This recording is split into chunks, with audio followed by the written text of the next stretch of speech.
జమ్మూ కాశ్మీర్ విషయంలో కేంద్రం కీలక నిర్ణయం తీసుకుంది. అక్కడ త్వరలోనే అసెంబ్లీ ఎన్నికలు జరగనున్నాయి.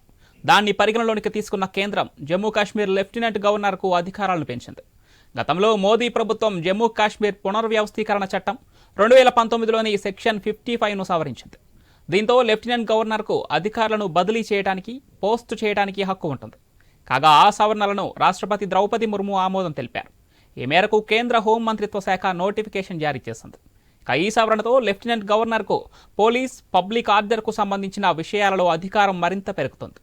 జమ్మూ కాశ్మీర్ పునర్వ్యవస్థీకరణ చట్టంలో సవరణ తర్వాత ఆర్థిక శాఖ అనుమతి లేకుండా police, public order, all India service, anti corruption బ్యూరోకు సంబంధించిన ప్రతిపాదనలపై నిర్ణయాలు తీసుకునే హక్కు లెఫ్టినెంట్ గవర్నర్కు ఉంటుంది.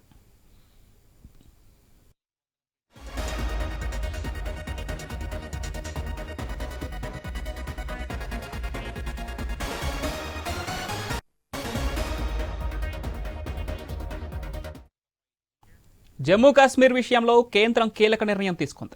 అక్కడ త్వరలోనే అసెంబ్లీ ఎన్నికలు జరగనున్నాయి.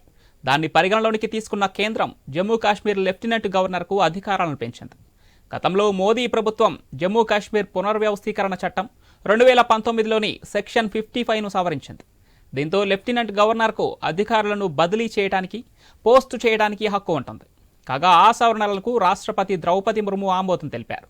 ఈ మేరకు కేంద్ర హోం మంత్రిత్వ శాఖ నోటిఫికేషన్ జారీ చేసింది. ఈ సవరణతో లెఫ్టినెంట్ గవర్నర్కు పోలీసు, పబ్లిక్ ఆర్డర్కు సంబంధించిన విషయాలలో అధికారం మరింత పెరుగుతోంది.